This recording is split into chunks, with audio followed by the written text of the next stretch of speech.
Hello everyone, today we're going to talk about one of the most popular shows of recent years, The Boys. Fuck you.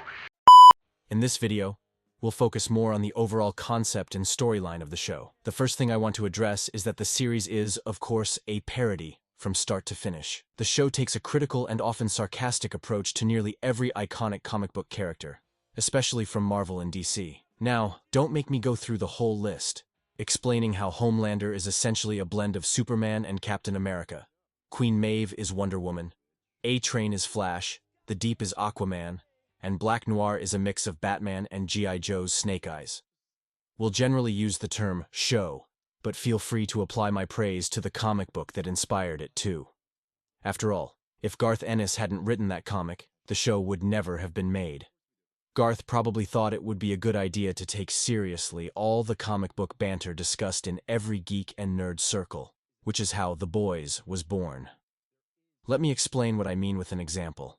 For years, people who love reading comics have often criticized how storylines progress very differently compared to the real world. Take Iron Man, for instance. If someone like that actually existed and wanted to place weapons in orbit, capable of striking any point on Earth within 2 minutes, he'd run into a United Nations bureaucracy. They'd say, "What do you think you're doing? Who gave you permission?" Just imagine. Elon Musk faced countless problems just for communication satellites, so the idea of a single person having free reign is unrealistic. But in the end, it's a comic book, so these aspects are often overlooked. Let's continue with Marvel movies as an example. Suppose we learned that Thor, whom we've considered a mythological figure for years, actually existed. This would shake religious beliefs worldwide. People, especially in the Scandinavian regions, would start building temples to Thor again and begin worshipping him. But the films act as if this aspect doesn't exist. Garth Ennis asked himself, what if? And then creatively expanded on this idea to write the comic. The Boys essentially asks two main questions. First, if superheroes really existed, how would the markets be affected? How would stocks, advertisements, TV shows, movies, books, even our religious beliefs, in short, our culture, be impacted? Second, how long could these superheroes remain heroes? People start to think they're gods after just 2-3 terms as president or prime minister, and believe they're no longer human.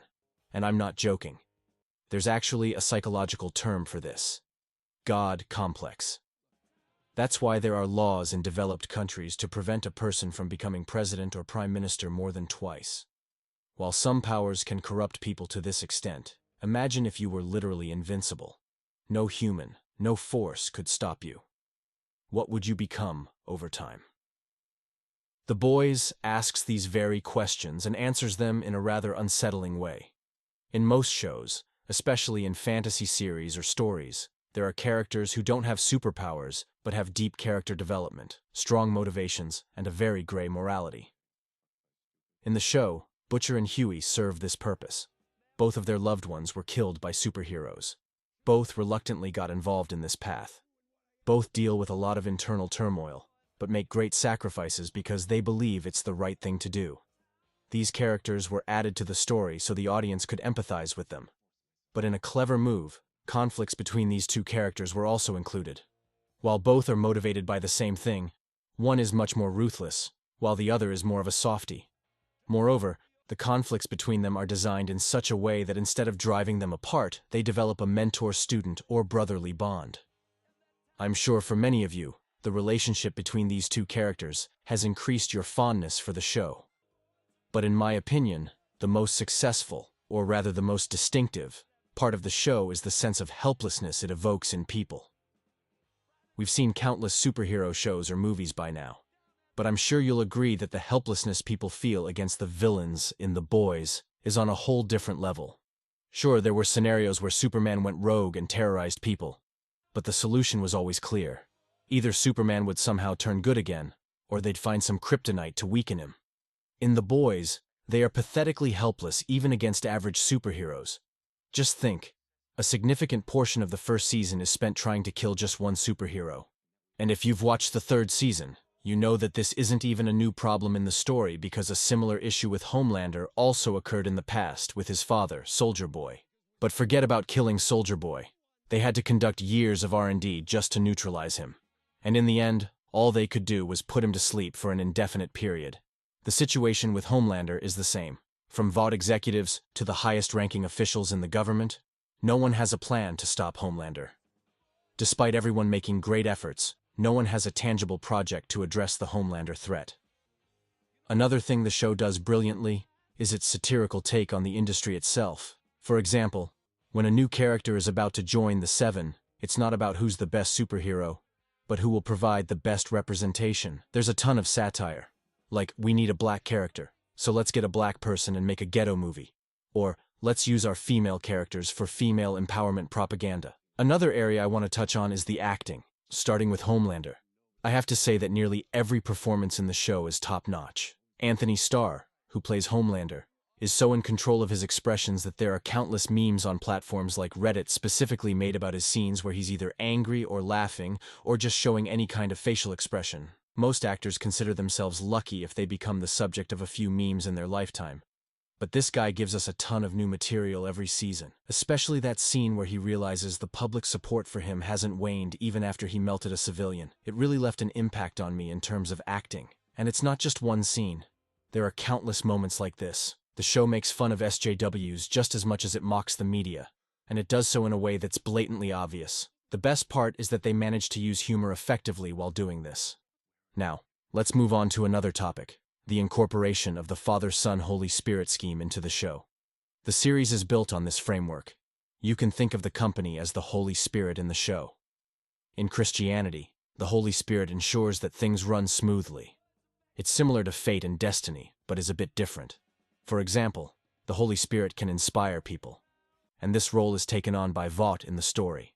They make advertisements that inspire people if needed, cover up certain things, and embody countless other characteristics of the Holy Spirit.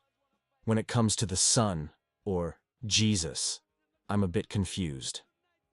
At first, I thought Homelander represented Jesus. The unusual birth and such were quite reminiscent of Jesus. But when his child was introduced to the show, I wondered, are they making Homelander play the role of God and his son as Jesus? Will the son eventually rebel against the father and change the rules? But I'm not entirely sure what they're going for yet. However, it's clear that they've used plenty of mythology from various religious beliefs, especially Catholicism. For example, the name of the favorite superhero team in the show is the Seven. You can tie the number 7 to countless different mythologies and cultures, from the 7 deadly sins to the 7 sleepers, from the 7 layers of hell to the 7 heavens. You could even mention that in China, the number 7 is considered a sacred element. In short, while constructing the whole story, the creative team essentially did something similar to what they did in American Gods, creating modern adaptations of old myths. Lastly, there's one more thing I want to address. The show gives us the level of intensity that we've been craving for a long time. Think about it. Because of companies like Disney, even a movie like Deadpool was shot in 2 different versions. One version didn't show a single drop of blood, while the other was full of gore. The same goes for Marvel movies. They avoid extremely intense situations. But is that the case with The Boys? If they need to show blood, they show blood. If they need to show nudity, they show nudity. If they want to show brutality, they show brutality. Nowadays, many writers and creators apply self-censorship to their scripts before even putting pen to paper, afraid of Disney's intervention. But not in The Boys.